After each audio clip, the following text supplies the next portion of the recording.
ಚನ್ನರಾಯಪಟ್ಟಣ ಭಾರತೀಯ ಜೀವ ವಿಮಾ ಪ್ರತಿನಿಧಿಗಳ ಒಕ್ಕೂಟ 1964 ರಿ ದಕ್ಷಿಣ ಮಧ್ಯವಲಯದ 3 ರಾಜ್ಯಗಳಾದ ಕರ್ನಾಟಕ, ಆಂಧ್ರಪ್ರದೇಶ, ತೆಲಂಗಾಣ ರಾಜ್ಯಗಳ ಒಕ್ಕೂಟಕ್ಕೆ ಪ್ರಧಾನ ಕಾರ್ಯದರ್ಶಿಯಾಗಿ ಆಯ್ಕೆಗೊಂಡ ವಡ್ಡರಹಳ್ಳಿ ಗ್ರಾಮದ ವಿಜಯ ಅಶೋಕ್ ಅವರಿಗೆ ಪಟ್ಟಣದ ಕೃಷ್ಣರಾಜೇಂದ್ರ ಸರ್ಕಲ್ನಲ್ಲಿ ಅಭಿನಂದಿಸಿ ಸನ್ಮಾನಿಸಿ ಗೌರವಿಸಲಾಯಿತು.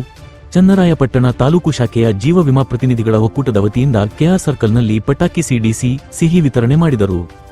ಇದೇ ಸಂದರ್ಭದಲ್ಲಿ ವಡ್ಡರಹಳ್ಳಿ ಅಶೋಕ್, ಶೆಟ್ಟಿಹಳ್ಳಿ ಅಶೋಕ್, ಅರಳಾಪುರ ನಾಗೇಶ್, ಬೆಕ್ಕಚೋಳನಹಳ್ಳಿ ಜಗದೀಶ್ ಸೇರಿದಂತೆ ಇತರರು ಹಾಜರಿದ್ದರು. Public news Kannada, Channarayapatna.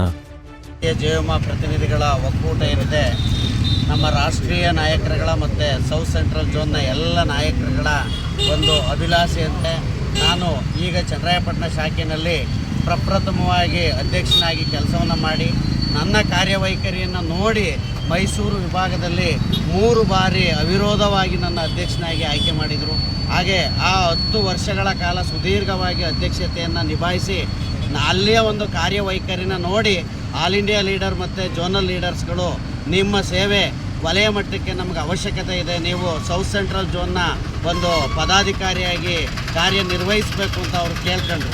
ಆ ಸಂದರ್ಭದಲ್ಲಿ ನಾನು ಸಹ ನನ್ನ ಎಲ್ಲ ವಿಭಾಗದ ಎಲ್ಲ ಪದಾಧಿಕಾರಿಗಳ ಒಂದು ಆಸೆಯಂತೆ ನಾನು ನಮ್ಮ ಶಾಖೆಯ ಒಂದು ಕೀರ್ತಿ ಪತಾಕೆನ ಆರಿಸಬೇಕು ಅಂತ ಹೇಳಿ ನಾನು ಸಹ 18ನೇ ತಾರೀಕು ನಡೆದಂಥ ಒಂದು ಆಲ್ ಇಂಡಿಯಾ ಜನರಲ್ ಬಾಡಿನಲ್ಲಿ ನಾನು ಸ್ಪರ್ಧಿಸಿದ್ದೆ. ಆ ಒಂದು ಇದರಲ್ಲಿ ದಕ್ಷಿಣ ಮಧ್ಯ ವಲಯದ 3 ರಾಜ್ಯಗಳಿಗೆ ಒಳಪಟ್ಟಂತಹ ಕರ್ನಾಟಕ, ಆಂಧ್ರ, ತೆಲಂಗಾಣ ಈ 3 ರಾಜ್ಯಗಳಿಗೆ ಒಳಪಟ್ಟಂತಹ ದಕ್ಷಿಣ ಮಧ್ಯ ವಲಯದ ಪ್ರಧಾನ ಕಾರ್ಯದರ್ಶಿಯಾಗಿ ನನ್ನನ್ನು ಆಯ್ಕೆ ಮಾಡಿದ್ದಾರೆ. ಈ ಒಂದು ಏನು ಪ್ರಕ್ರಿಯೆ ನಡೆದಿದೆ ಎಲ್ಲ ನನ್ನ ಪ್ರತಿನಿಧಿಗಳ ಇವತ್ತೇನು ನನ್ನನ್ನು ನಂಬಿ ಇವತ್ತು ಆಯ್ಕೆ ಮಾಡಿದಾರೋ ಎಲ್ಲ ಪ್ರತಿನಿಧಿಗಳ ಒಂದು ಕ್ಷೇಮವನ್ನು ಅವರಿಗೆ ಯಾವುದೇ ಥರದ ಒಂದು ತೊಂದರೆ ಆಗದ ರೀತಿಯಲ್ಲಿ ನಾನು ಖಂಡಿತವಾಗಿಯೂ ಕೆಲಸ ಮಾಡ್ತೀನಿ. ಎಲ್ಲರ ಆಶೀರ್ವಾದ ನನ್ನ ಮೇಲಿರಲಿ. ನನಗೆ ಆ ದೇವರು ಆಯಸ್ಸು ಆರೋಗ್ಯವನ್ನು ಕೊಟ್ಟಿದ್ದೇ ಆದರೆ ಎಲ್ಲ ನನ್ನ ಪ್ರತಿನಿಧಿಗಳಿಗೆ ಯಾವ ಥರದ ಒಂದು ತೊಂದರೆ ಬರದ ರೀತಿ ನೋಡ್ಕೊತೀನಿ ಅಂತ ಈ ಸಂದರ್ಭದಲ್ಲಿ ತಿಳಿಸಲಿಕ್ಕೆ ಇಷ್ಟಪಡ್ತಾ ಇದ್ದೀನಿ.